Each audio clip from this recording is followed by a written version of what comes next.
we can't give up the site we have for a public works project unless we find a site that's as suitable, if not better. In my opinion, you have to ask the other members, but I think it's pretty obvious what you have to do. It's not you want to do it. These individuals have no bias, the other board members and the one I replaced, I don't believe. I think it's a wonderful choice of individuals in this county that were removed from it emotionally and otherwise to be able to come in and make unbiased decisions. They made excellent decisions, tough decisions, but they made them. I admire them greatly. And I felt a need personally to help serve in this. I didn't come into this thing portraying to have all the answers and fixes. It's not, what I think doesn't even matter. It's what's best for the greater number of people, in your view. You have to evaluate it as you see it. The greater number of people don't want people who don't agree are using a tremendous amount of bias, misinformation. I can't want do eminent that. domain. There's no bias I have to about put that. the bias and the incorrect and inaccurate information aside. I can't use that. I have to be impartial. The people don't want the taking of that farm. They don't want it. Some people don't. The election shows that the majority of people I don't see want anywhere it. on my ballot where it said who I vote for and what they're going to do. You saw my name on there, didn't you? There were a lot of factors that affected that. A lot of factors Besides people eminent vote. domain. But That was unfortunately, the the Do you have process. any more questions that's going to interest me or the rest of the audience here? No, that's the final question because that is the question.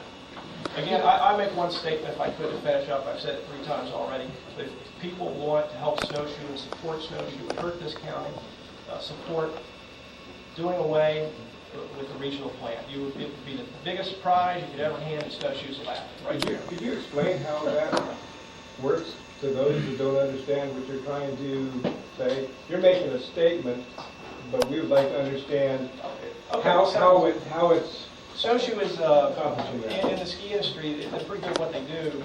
They have they ski on roughly 250 acres. Most ski areas, well, in North America, I think they're in the top 25, probably top 20 now in skier visits, for what that's worth.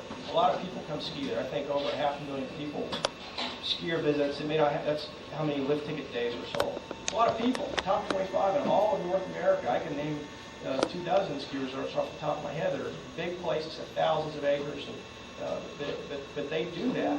And what they get out of that, per customer that comes up there, they get 99 cents out of every dollar that's spent, goes through their tills.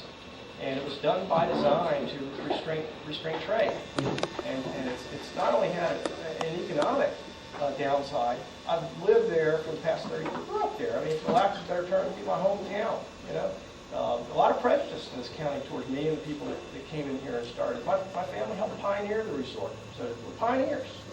But they want that. 99 cents. Actually, 25th in North American skier visits, probably top 3 in gross dollars income due to the fact that they've restrained trade by design of putting all of their tills, all their cash registers in the middle of 12,000 acres.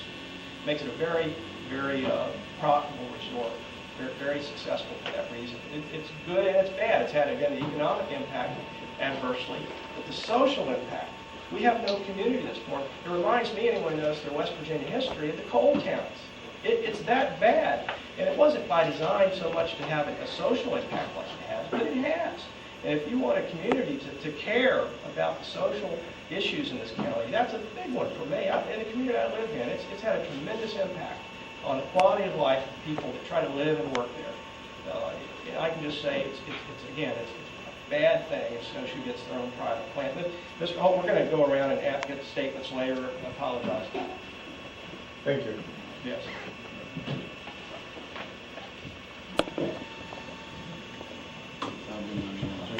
Did you all have Carpenter, did you have anything else?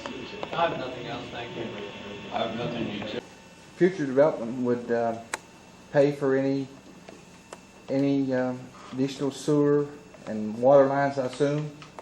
Also, you said you couldn't stand in the way. Would you be willing to comment who's back of everything in New York City, particularly? Next, please. See, Was the first non-Indian that had a full residence in Pocahontas County. I want to tell you about what's happened to the property government-wise that you're looking at right now. There's been 3 different times the government has taken property away from the Sharps. They took it away for the post office. They took it away for the railroad. They took it away for the highway. What other family in Pocahontas County has been asked 4 times to give up their land? That's all I have to say. A statement that said, no one could be served at the Hawthorne Valley Sewage Treatment Plant without the consent of the Intra-West Corporation. And the net effect of that was to give Snowshoe the net effect was to give them a real estate monopoly. It violated, everybody's worried about eminent domain, but no one's really concerned about Fifth Amendment rights of taking without due process, 14th Amendment equal protection under the law, which means equal access to a public utility. So I called up the Public Service Commission and said, I want service to this public utility. And I was referred to the somehow I got a hold of the engineering department.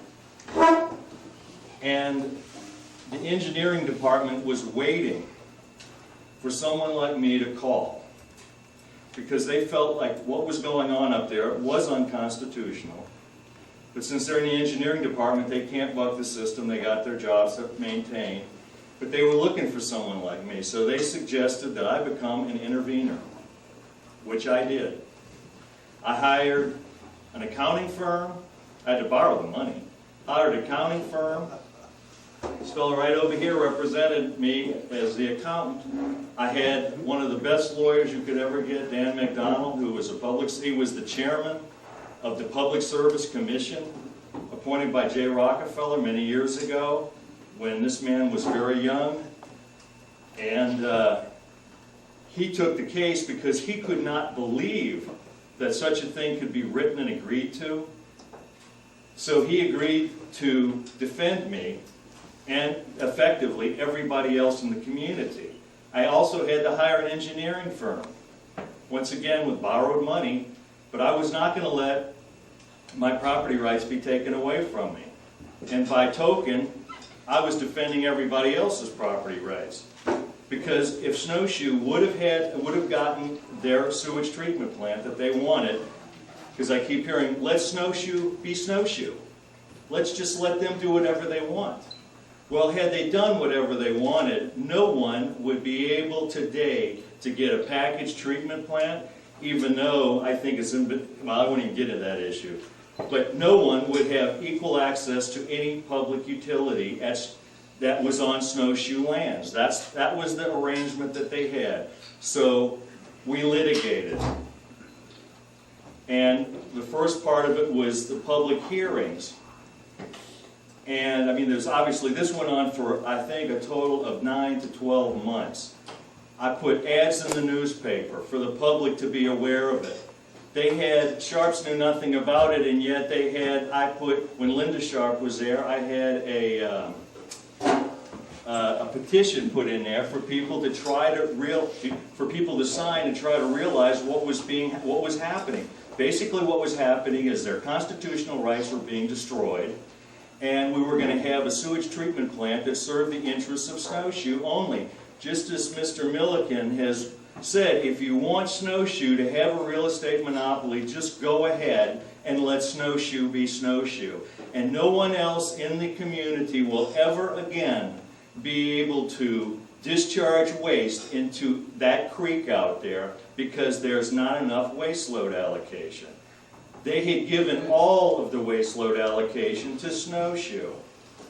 So over and over again, I took ads out in the newspapers.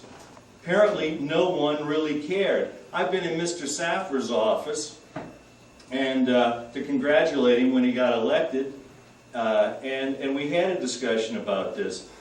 He was nowhere to be found. I contacted all of the, quote, environmental groups, West Virginia Rivers, Trout Unlimited, Sierra Club.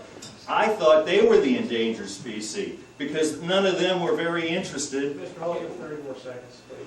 Okay, so because the regional plant was set up as a solution to the problem, that's how it came about. because Snowshoe